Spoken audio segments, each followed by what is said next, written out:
So hey, check it out. We're back at the place. Beautiful out here, man. All we're gonna do is put a latch on the gate right there. We already got the gate cut loose. So we're gonna come on over here. We're gonna wire up the machine real quick. We're gonna use a little 110. And then this is all we want to little latch. So we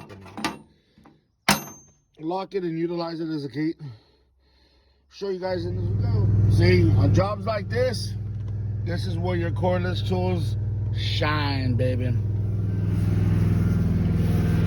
So we're all done with that. It only took like 5 minutes. Whoops, hit the button the wrong way. Let's climb our big ass back up this hill, and then we'll show you little buzz box. So I think weld's good, man. There's a little latch. You can lock it. Ready to rock and roll, man. That's it.